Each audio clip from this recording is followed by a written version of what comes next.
You think you are seeing a person standing in front of you. You are not. What you are seeing is a mask, a carefully constructed social face, the version of the self that has learned what gets accepted, what gets rewarded, and what keeps the world at a safe distance. Carl Jung, the founder of analytical psychology, warned us about this. He said every human being possesses a persona, a role, a public identity designed to impress, to conceal, and to protect. It is not necessarily a lie, it is a survival tool. It's how we enter society without exposing everything raw and unfiltered. But behind that mask lives something far more honest, far more revealing, and far more dangerous to ignore. Jung called it the shadow. The shadow is the unconscious part of the personality that contains everything a person refuses to acknowledge about themselves. The insecurities they deny, the hidden aggressions they pretend don't exist, the envy, the fear, the selfish motives, the true intentions. Most people spend their entire lives listening to the mask. They listen to words carefully curated by the conscious mind. They get hypnotized by confidence, by politeness, by charm, by rehearsed stories. But if you want to read anyone in 10 seconds, not just guess, not just vibe check, but truly perceive them, you must learn to stop listening to the persona and start observing the shadow. The shadow cannot speak in polished sentences, so it speaks through the body. It leaks in tremors, in dilations, in micro-adjustments, in small acts the conscious mind cannot fully control. Jung gave us a line that should change the way you look at every conversation you've ever had. Until you make the unconscious conscious, it will direct your life, and you will call it fate. Today, we are going to apply that truth to the art of reading people, not in a shallow party trick way, not in a fake human lie detector fantasy. We're going deeper. We're looking for leakage. We're looking for the nervous system speaking without permission. When you walk into a negotiation, a date, a job interview, or a high-stakes meeting, understand this. Two conversations are happening at the same time. The first is the polite exchange of words, the persona talking to the persona. The second is primal and unfiltered, the dialogue between two nervous systems. To win, to lead, and to protect yourself, you must stop being hypnotized by the first conversation and become fluent in the second. The first place the shadow reveals itself is where biological hardwiring is almost impossible to override: the eyes. Jung often spoke of the eyes as a gateway, not just to the soul, but to the autonomic nervous system. You can fake a smile, you can rehearse a speech, you can control your breathing for short periods, but you cannot consciously control your pupils. Pupils respond to the brain's emotional centers. They are not moral, they are not polite, they are honest.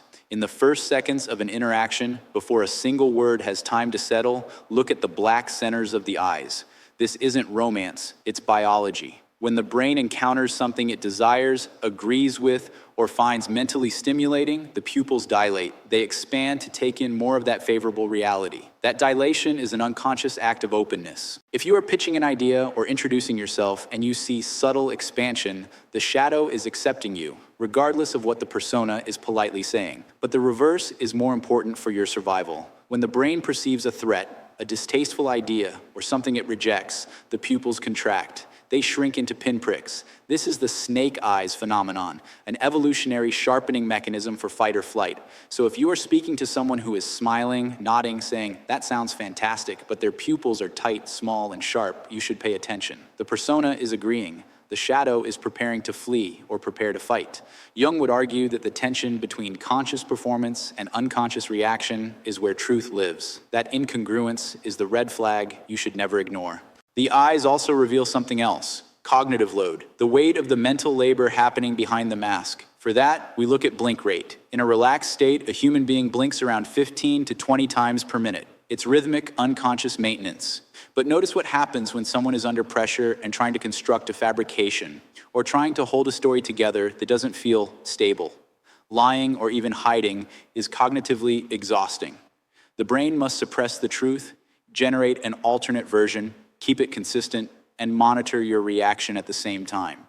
That mental burden changes the body. Often the blink rate drops. The eyes become fixed. A still, unblinking gaze can feel unnatural, almost predatory. Then comes the key moment, the release. After the statement is delivered and the brain believes the danger has passed, you often see a rapid flurry of blinks. 3, 4, 5 quick blinks in succession. That flutter is a physiological sigh of relief. If you ask a direct question like, "Did you secure the deal?" or "Were you honest about where you were?" and you get a stone-cold stare followed by a rapid blink burst after the answer, you may have just witnessed the shadow doing heavy work beneath the surface. Now let's widen the lens. The shadow doesn't only show itself through the eyes, it leaks through timing. Real emotion is messy. It has a slight delay. When someone is genuinely surprised, the emotion appears before they can control it. When someone is genuinely happy, it spreads through the face in a natural wave.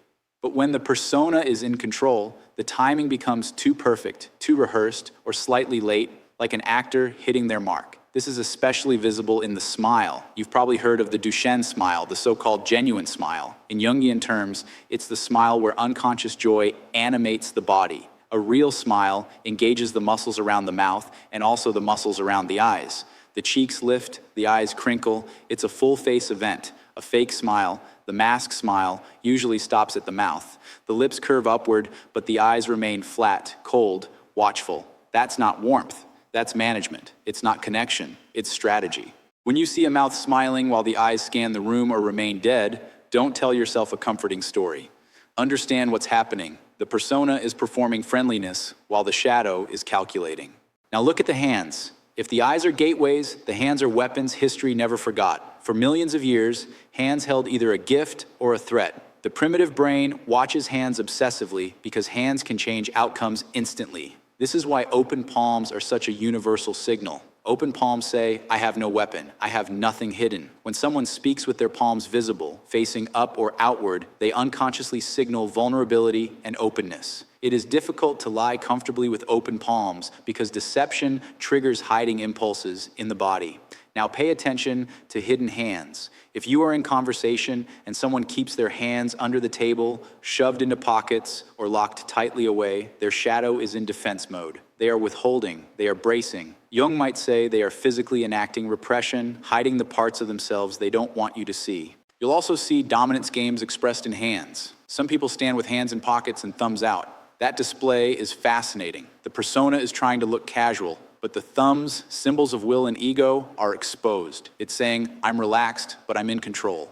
However, if the thumbs disappear and the hands vanish completely, confidence is leaving the body. The posture shifts, the shoulders tighten, the energy becomes smaller. The persona may keep talking smoothly, but the shadow is shrinking. Now let's talk about what happens when pressure builds. When the tension between the persona, trying to appear calm, and the shadow, feeling fear or anger, becomes unbearable, the nervous system must discharge energy. This is where pacifying behaviors appear. Adults soothe themselves the way infants do, not because they are childish, but because the nervous system has ancient wiring. Watch the neck. The neck is vulnerable anatomy: jugular, windpipe, lifeline. Protecting the neck once meant survival. When someone feels threatened, insecure, exposed by a question, their hand often moves toward the neck. Men might touch the suprasternal notch, adjust a tie, rub the collar. Women might touch a necklace or place fingers lightly on the side of the neck. That is not just an itch. Often it's stimulation of the vagus nerve to lower arousal. So if you ask, "Is there anything else you aren't telling me?" and their hand goes to the neck, don't ignore it. The persona may say no, but the shadow is guarding the jugular because it feels under attack. If this is changing how you see people, it should. Because most individuals are not lying with words. They're lying with performance. And once you see performance, you stop being manipulated by it. Now look lower to something that's almost impossible to fake: what the legs do. There's a behavior known as leg cleansing. In seated conversations, when someone is under stress, sweating mentally, or carrying discomfort, they rub their hands down their thighs toward the knees as if wiping off lint. Yes, it can dry palms, but psychologically, it often looks like the shadow trying to cleanse itself of the situation. You'll see it in interviews when someone is asked about a gap in their story, and you'll see it in relationships when someone is questioned about where they were. The mouth smiles, the voice sounds steady, but the hands are scrubbing the legs like the body wants to escape its own discomfort.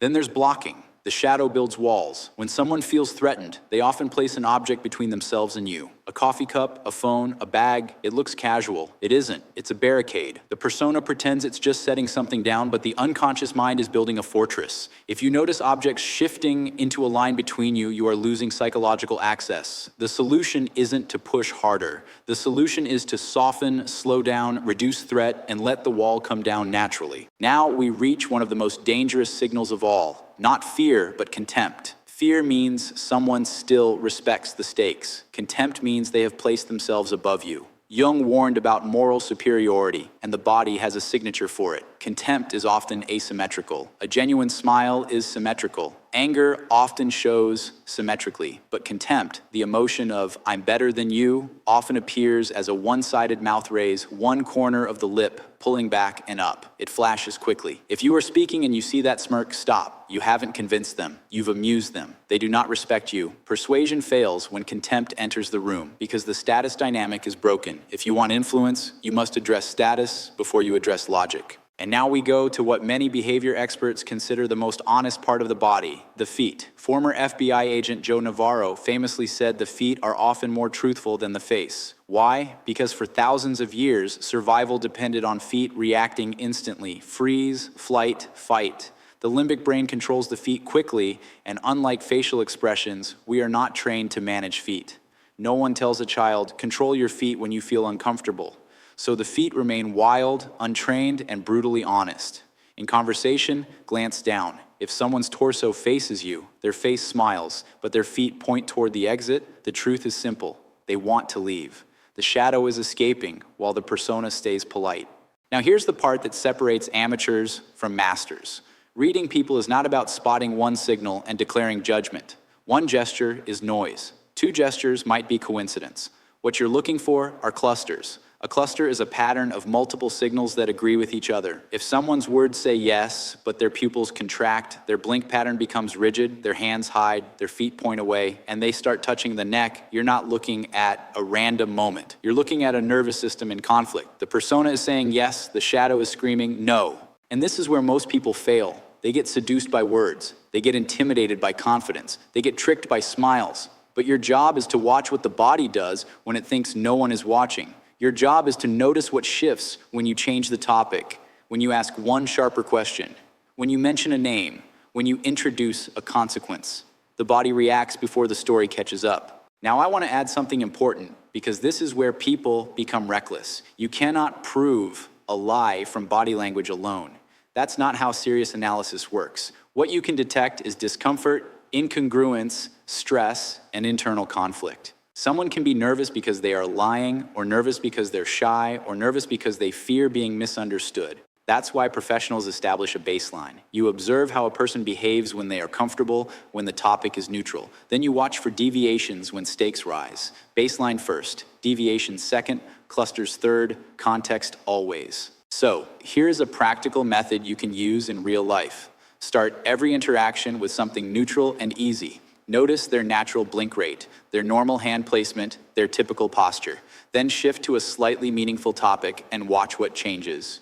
The moment you see a deviation, hands hide, voice tightens, feet redirect, blocking begins, you don't accuse them. You simply slow down. You ask one more question. You create space for the truth to reveal itself without forcing it. And now we move beyond body language into the voice, because the voice is also a leak. The persona chooses words, but the nervous system controls rhythm. When someone is confident and truthful, their cadence tends to be consistent. When someone is under cognitive load, you often hear changes.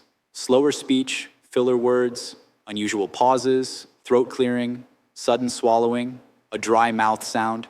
Sometimes the voice rises slightly at the end of statements, as if turning facts into questions. You'll hear a person over-explain, providing unnecessary detail because the brain is trying to sell a story rather than simply report a reality. Again, one cue means little, but when vocal shifts match body shifts, the shadow is speaking loudly. Another vocal leak is what happens immediately after a direct question. The persona wants time to craft. The shadow reacts instantly. So watch that micropause. A brief delay before answering can be normal, but a delay paired with a freeze in the eyes, a stiffening of the mouth, a sudden reduction in blinking, and a neck touch, that's not normal. That's processing. That's calculation. That's the nervous system negotiating what it will reveal and what it will protect. Now let's talk about power dynamics, because people behave differently when status is involved. The shadow is obsessed with hierarchy. If someone believes they are above you, their body takes space. They lean back, they spread, they interrupt more, they angle their torso away as if your attention is optional. If someone believes you hold power, you'll see appeasement, smaller movements, tighter posture, faster smiling, more nodding, more yes, absolutely language. But the most dangerous person is the one whose persona appears agreeable while the shadow is hostile.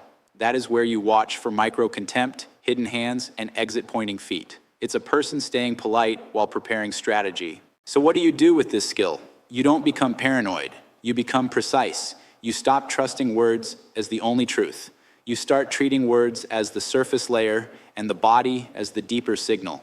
In negotiations, this protects you from false agreement. On dates, it protects you from charm without sincerity. In business, it protects you from partnerships where the smile is a tool and the loyalty is fake. And now I want to give you a simple mental rule that will upgrade your reading ability instantly. Words are what a person wants to be seen saying. Behavior is what they truly believe is happening. If someone says they're excited, but their body is closed, their feet are leaving, and their eyes are sharp, they are not excited. They are managing impressions. If someone says they have nothing to hide, but their hands vanish and their neck gets guarded the moment you ask a basic question, something is being protected. This is why the Jungian lens is so powerful. The persona is not the enemy. It's the costume. The shadow is not evil. It's the truth the person avoids. Your job is not to shame them. Your job is to see reality. Because seeing reality is safety. Seeing reality is leadership. Seeing reality is how you stop giving your trust to people who only know how to perform for it. Let's close this with one more hard truth. Most people don't get betrayed because they didn't have information. They get betrayed because they ignored signals. They felt something off, but they talked themselves out of it. They saw the incongruence, but they accepted the smile. They noticed the wall being built, but they pushed harder instead of getting curious. Your intuition often isn't magical. It's your nervous system picking up on the shadow. So next time you meet someone, don't rush to label them good or bad. Do something smarter. Watch them. Watch what changes when stakes rise. Watch the eyes, the blink pattern, the hands, the neck, the objects on the table, the feet. Listen to the voice. Notice the timing. Look for clusters. Establish baseline. Respect context. And then trust what the shadow is showing you, even if the persona is speaking beautifully. If you want to master this at a higher level, stay with this channel. Because what we're building here is not manipulation, it's perception. It's the ability to see beyond performance and understand what's actually happening in the room. And once you can do that, you don't just read people. You stop being controlled by them. You become calm, you become strategic, you become impossible to deceive. If this video gave you a new pair of eyes, subscribe. And in the next one, we'll go even deeper into the specific conversational tactics that expose contradictions and the subtle ways the body signals danger long before the mind admits it. Until then, remember, the persona speaks in words, but the shadow speaks in truth. And the truth is always leaking.